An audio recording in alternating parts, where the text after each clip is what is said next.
topic, we've discussed it somewhat in other previous webinars. However, this one, we're really going to deep dive into why small businesses often go unprotected. There's this common belief, and we'll discuss this later, that, I'm a small business, these hackers aren't going to target me. I'm just here in the background. There's a million other people that are in the forefront that they're going to target first, when in actuality, they go after these small businesses first because they typically don't have that protection in place. So we're going to go ahead and get rolling. So we'll have John introduce Next IT and himself. Thanks for the intro, Lindsay, and happy 2022 to everyone. Yes, as Lindsay said, and I'd like to elaborate on that, I'm working out of our Northern Michigan office in Traverse City. It used to be a common phrase when I would talk to business owners where they would say, obscurity is my security, because they're a small business in Northern Michigan. They don't think anybody ever checks in on them. Well, that's no longer the case. The whole world is connected on the internet now. And as Lindsay said, we've seen a shift in targeting small business since the pandemic started a couple of years back, because it is a third world business to just try and hack in and get data and hold companies ransom for that data. As she said, we are Next IT. We have been doing this for over 20 years. I've been in the Northern Michigan office more than 5 years, started as an electrical engineer and quickly migrated into the world of data, telecom, and all things related to information systems. And I've been doing this type of work most of my career. Next IT focuses on managed IT service. So we take and help clients from 20 to 200 with their IT support needs. A lot of those clients don't have any IT department at all. Some clients have an IT department, possibly a larger organization, and they have let those IT professionals focus on kind of the big picture, and set that strategy out into the future, and let Next IT do the day-to-day monitoring, backup, security, and all of those things that need to be checked 7/24. We also install servers, hardware, infrastructure, and help you set up your disaster recovery plan and build that document just in case one of these things happens in the future. To prevent any real fear from that, there is always that fear, but what we found, and we have seen our clients, answer that phishing email and bring it down that cybersecurity hack. We say, stop what you're doing. We're just going to recover from backup, start right over, no worries, and get you back up and running that same day. And I can attest, we work with Next IT, and we've been working with Next IT for a long time. And the response of when, stuff goes down and we're all freaking out to right when it gets back up is super quick. So we are real life examples of that, but I'll let you go ahead and get into what we're talking about today. One of our key taglines: increase productivity with reduced risk. I mean, that's what it's about. We're doing this every day. If you have an IT person that's maybe checking your security once a week, once a month, once a quarter, whatever it is, that's not frequent enough, and they don't have those skills right at hand, right? Our IT help desk and centralized services team in our headquarters office is doing this day in and day out, and they're staying up on all the top security stack, security applications that you need in your stack to make sure that we keep your data protected. I also like to say we have a shared responsibility with our clients. Your data is our data. We feel responsible for taking care of that and making sure your employees are as productive as possible. Here's a quick outline. I'm going to blast through these as we promised. We're going to get you out of here in a half hour or less, get you back to your day. Endpoint security, cloud-based web threat protection, block domains, policy-based web access and reporting, external recon for detection of attacks, ransomware incident detection, advanced threat protection, email spam filtering, end user security awareness and training, 24/7 by 365 dark web monitoring. We're going to go into detail on all these things, but real quickly. Dark web breach assessment, self-security password, multi-factor authentication, a big word. Hopefully you've heard of, maybe you've already implemented, it's coming. Disk encryption and protection, mobile device management, and recovery from backup as your disaster recovery procedure. These are all the things we feel important for every business to have in their security stack and to be monitoring on a constant basis as the cybersecurity threat keeps increasing.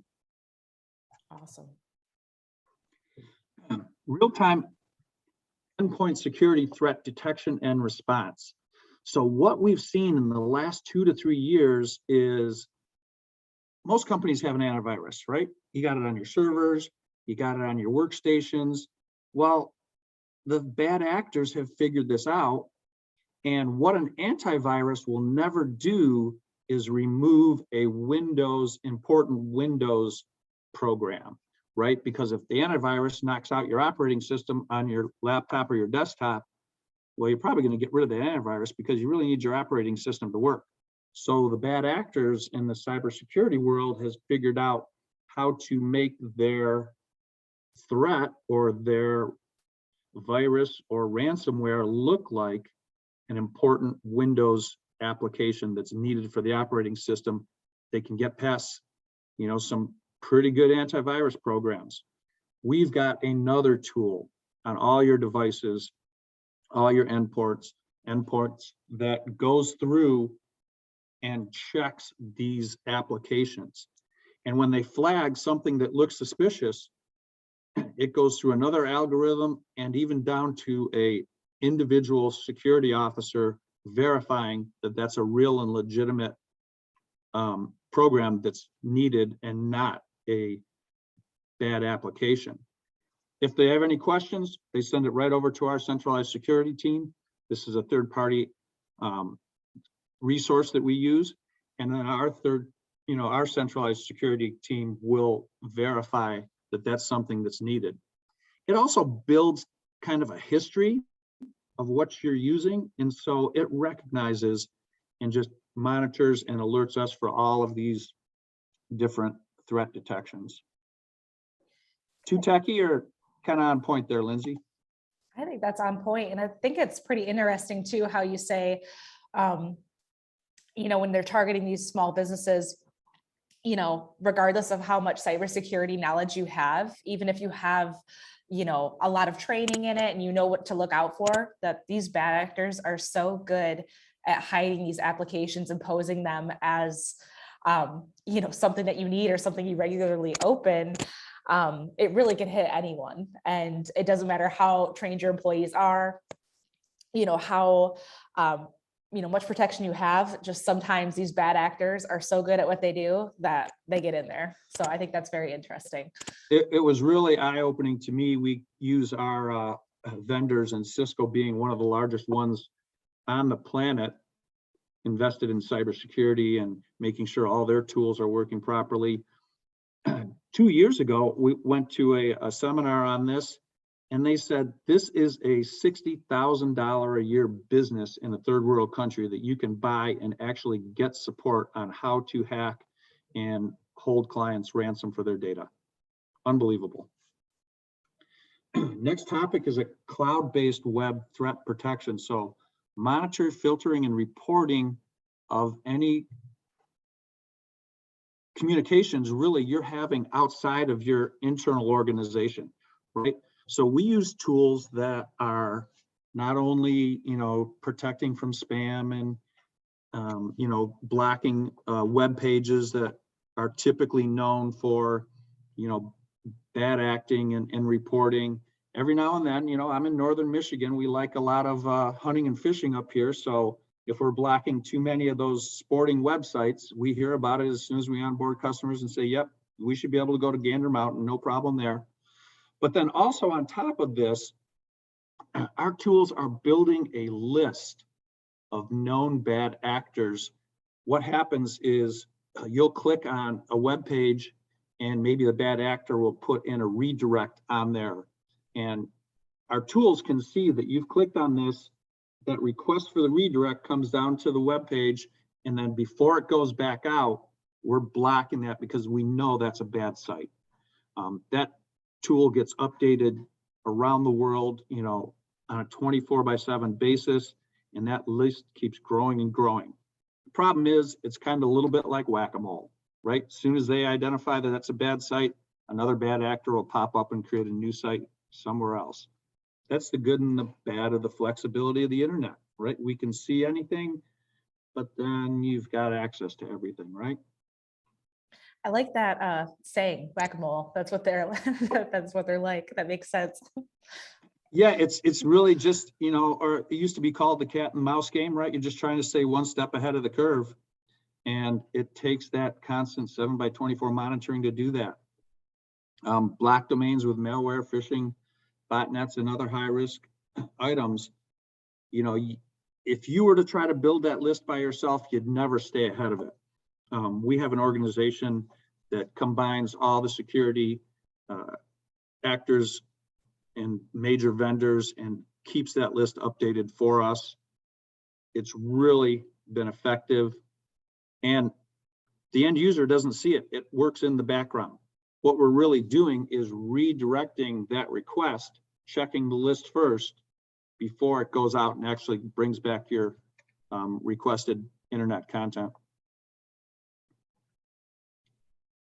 Policy-based web access and reporting.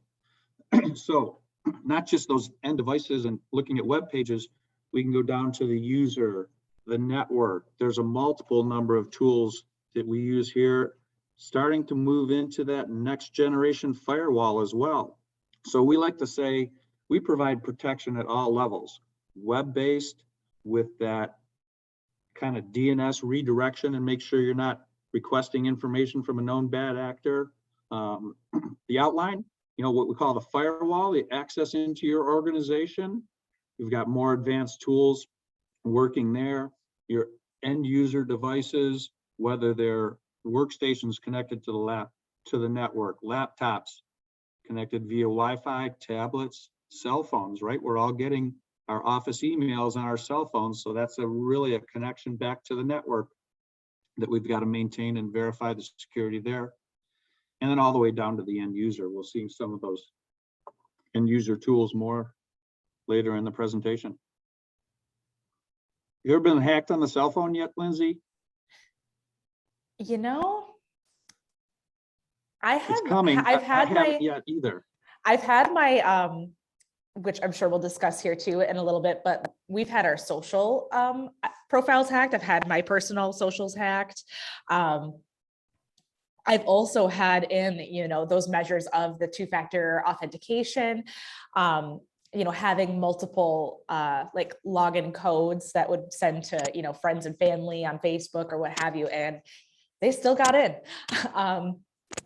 But that just kind of shows too, you know, after, you know, doing some research, and we work with Next IT on this, of where that initial hack came from.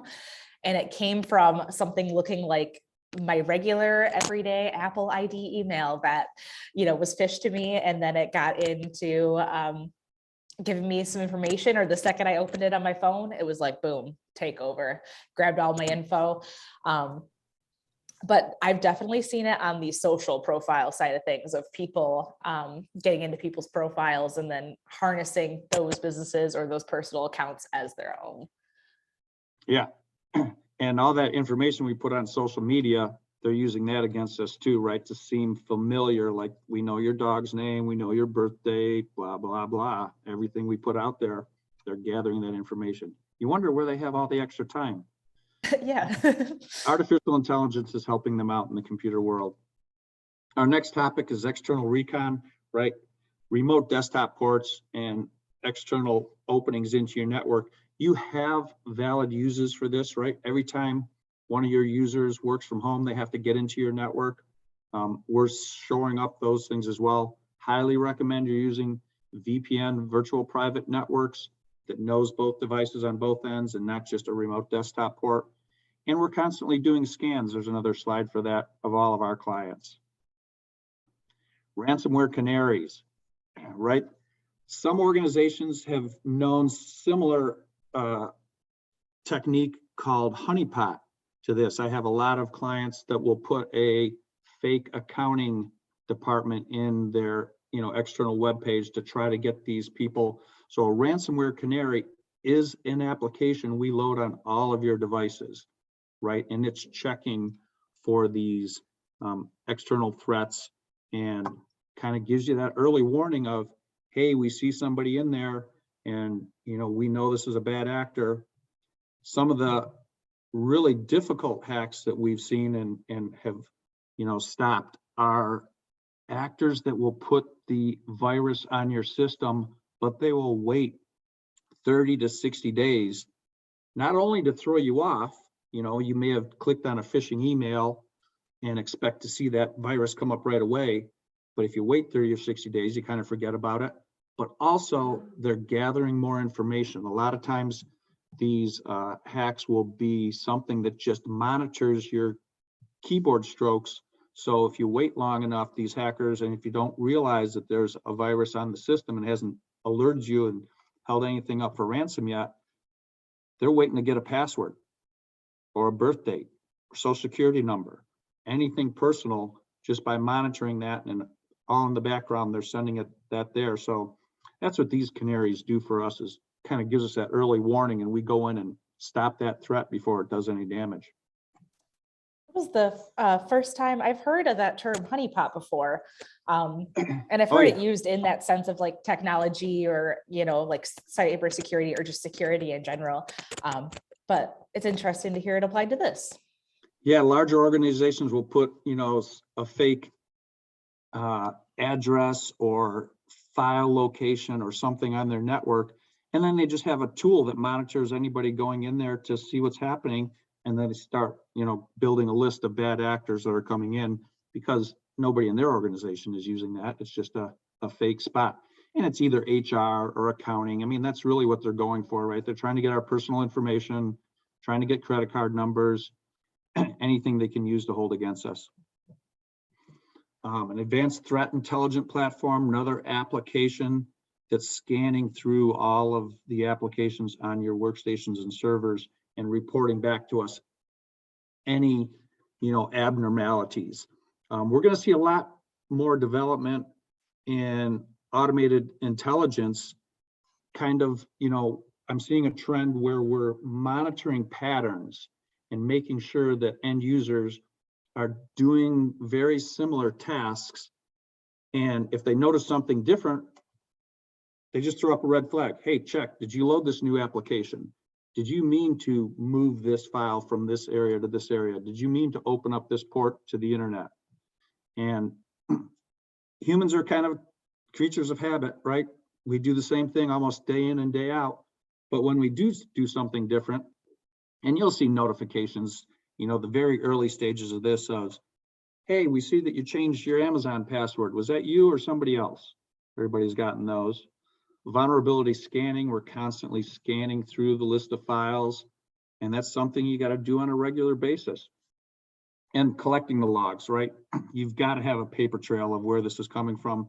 That helps diagnose, how the threat got in, how to recover from it, and how to protect from it in the future. Not only are those security logs good for, kind of figuring out what's happening, you're probably going to need that if you ever have to put that cyber insurance claim in, right? Before they pay out, they want to know that you're doing your due diligence and they want to see what happened. If you just said, hey, I got hacked, I have no idea how to do that, and you haven't checked your cyber security insurance policy, there probably are a number of requirements, including these items that we're talking about today, that your insurance policy is required for you to do before they'll underwrite you. Email spam filtering. I hope everybody's doing that right now, right? Trying to get rid of the spam. I'm still today, and I'm going to say the last 3 months have seen an increase in the amount of spam that is coming in on the email. And those ones, that get people worried are, hey, your account is overdue. We need payment. Please click here and, update your payment records. Or the latest one I've got is, we've processed your payment. thank you for the subscription and, for email receipt, do this. And I'm like, I didn't make any payment. I don't know who this company is. They don't have my credit card information. But that human nature will make you want to check and see, did that really happen? You need a security team to help watch that for you. We see it every day. That's interesting you say that. I think that had happened to me the other day where I had gotten a text notification of, thank you for your purchase on X and X website. It was a website I normally shop at and, or somewhere I'm at often. And I was like, this is weird. I did not buy that. But I've seen, like you said, a huge increase in that as well. And I've learned from attending like past, Next IT webinars that when those links are looking a little suspicious or what to look out for in terms of like the link formatting as well. Yeah, I've definitely been able to be more like on my guard. And especially if I do click those links and they're like, verify that payment information that your payment went through to buy this thing. I'm like, no. the banks have been saying it for a long time. They will never text or email you requests for payment. They will always talk to you on a phone. All my insurance companies I work with, say, no policies can be affected through email or voicemail. Same kind of thing, right? We're trying to get rid of those bad actors. And you're right. So it is hitting our mobile, right? I've got text spam messages as well. And luckily it comes in like from a caller you don't understand, but now they're getting good at the caller IDs, right? They'll say it comes from Amazon or eBay or the government or something, and they're figuring out how to fix the caller ID records. It's getting worse and worse. The last point on here is mail spoofing. Small little typo, sorry about that. We have found on a lot of our clients, the hackers will get into an internal email string and then redirect a requested piece of information out to them. It's takes that second set of eyes to look at that and make sure that that's not coming internally. That's where I'm seeing, some accounting people really question, did my CEO really request me to send $20,000 to this account? It doesn't seem right, but a lot of that has happened in the past, and maybe a new user or an assistant may just look at that and say, well, yeah, that email came from somebody inside my organization, but they don't check the link of where they're supposed to send the money. Double check with your security team, double check with that person who sent you the email if it seems strange. Awareness training. Lindsay's already talked about it. Can't do enough training, right? We're constantly sending out monthly training exercises for all of our clients. They're 5-10 minute videos. You do it on your own time. Take a test. If you listen to the video, you're going to pass the test. We're just kind of making sure everybody's doing it. And then we provide a monthly report to our points of contact and all of our clients. Here are the people doing the test. Here are the people not doing the test. And we're sending out phishing emails, right? Safe ones that come from internal our organization. And if somebody, fails that phishing email, whether they clicked on the link, went to the web page, or even submitted personal information, we're just reporting back to that organization saying, let's step up the training. Let's make sure more people are doing training because somebody just gave out passwords last week and you can't have that in today's world. I was going to touch on too, for any of the attendees on the webinar, that on Next IT's YouTube page, as well as Next IT's website, there are all the past training webinar videos as well. So if you guys wanted to easily, send out videos to your organization or, paste it in your Slack channel or whatever, Microsoft Teams, and saying, hey, I think you guys should watch this in your spare time, even if it's, some headphones in the ears as they're working away. We do have a lot of different topics that we've talked about on these webinars that would be beneficial for a lot of different sectors and employees too, as just like a reoccurring training thing that, even if it's going on in their ear and their headphones, it's, being hammering away, how to follow and stay safe online. Yeah, the next topic is that dark web monitoring, right? All of our passwords are out there. We've got to be diligent about complex passwords and changing them. The common one I like to use is Spotify, right? Most people I know have one of those free Spotify accounts, but you still have to have a password out there. They got hacked, I think back in 2019, all those passwords were exposed and they're sold on what's called the dark web, right? And this is where all the internet hackers are communicating. And that just shows the need to keep changing and keep your complex passwords up to date. Also on demand, we do a lot of that for our clients. Not only are we checking individual email accounts, we can check your entire domain. So companyabc.com, we check all the exposed information that's out there on the dark web. Again, another resource tool that we use that goes and scours that for us 24/7 and on demand. Password resets. You know, with these complex passwords, a lot of people are forgetting them. To open a help desk ticket, get a call back to change that password. Some of the end users are saying, you know what, that takes too long. Why can't I just do it myself? We've got new applications where you can do it yourself. Again, it's not online. I think we'll get to it here. It's a multi-factor thing, right?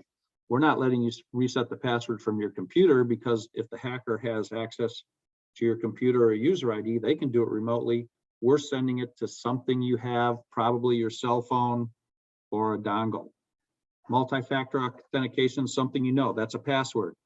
Hackers are getting our passwords. Something you have, that's a cell phone or a little dongle that can be a company-owned device that gives you a reoccurring, you know, constantly changing number that matches up with the application. And something you are. Just because we're sending it to your cell phone, we want to make sure that you are that owner of the cell phone. So something you are is either thumbprint or facial recognition to get into that device that opens up that tool for you to use. Quarterly cyber security risk assessments. In addition to our centralized services people and the constant monitoring, we have an individual going through that report that looks for all the holes in your network, all the open ports, and verify that that's happening on a regular basis. Some of the hackers won't really make you aware that they're into your system, but they'll open up a port so they can be constantly monitoring and getting more information from you. Mobile device management, right? Company devices that get lost or stolen in an airport, a restaurant, whatever it is, they've got ways of getting into them. And now if they're into your device, they can get into your network through the email connection or possibly a list of passwords somebody's saved on their notes tab in their cell phone. We've got mobile device management. We load an application on your cell phones or tablets. If they're lost or stolen, notify us right away. We can kind of put it on pause. We can totally wipe all the data off of it, make it useless to the hacker who has it or the person that found it. We can also revive everything too when you get it back, right? It's not just a one and done. We have the control over those devices. I was gonna say, John, before I started working with Next IT, I used to keep a notes app of all of my different passwords on both my Mac and my iPhone. And so after I started working with you guys, I'm like, yeah, they're like, yeah, it's not a great idea. And that's definitely been one of the top tips. Before actually we started to work with Next IT, I had my computer hacked and they had taken the passwords from my notes app. Yeah, and I mentioned this before, right? Recovery from backups, backup. We've always been saying this and doing it. The next step is, are you doing restore verification? Right, internally in our organization for our clients, we're making sure that those backups are valid and we can actually restore from those. And then disk encryption and protection is another one I'm seeing a lot on the cybersecurity insurance policies. They want to make sure that your data is encrypted in case of loss or theft. Even if it's password protected, hackers know how, if they've got your hardware, they know how to get past that. Okay, 1 minute over. We almost got it. I got 11:31. Any Beautiful. questions in the chat there, Lindsay, that we haven't covered? Perfect timing. Let me take a look. Someone asked what the exact YouTube address is. So I know there's it can be hard searching on YouTube. You almost have to have the exact handle, but it should be next I.T. And that should come up right away, and you'll see our profile picture and everything. But I know in the past people have had issues finding it just because of the search functionality on YouTube. And I like to go to our webpage and Yeah. our events tab on the webpage. You can find the replays, all these videos as well. Yes. Yeah. And they're all categorized too on the website. So if you go to next-it.net, they're all categorized too by, like two-factor, remote employee security, and everything like that. So I also want to remind attendees as well that we'll be sending out a recording of this presentation as well. So in an email, so you can easily forward that email to your employees to go ahead and, listen as well. But or, once again, you can send them a link to the website on the resources tab, and they can also watch some past videos as well, which I totally recommend you guys check it out. Quite a few of the topics we discussed today, we've done past webinars about as well. I know just even recently we had a two-factor authentication webinar that had a lot of great info in it. But yeah, I think that was it, but we'll go ahead and we'll wrap this up. I want to thank everyone for joining me today, and John for hopping on here and talking about all these great cybersecurity tips that, once again, hammering it in that, just because you're a small business doesn't mean that they don't recognize you out there, and you got to stay protected. But expect an email follow-up from Next IT soon, and we'll see you on next month's webinar. Hey, we got an offer. Yeah, you can't forget about the offer. Jay Sohaki at nextit.net. We'll talk about what your situation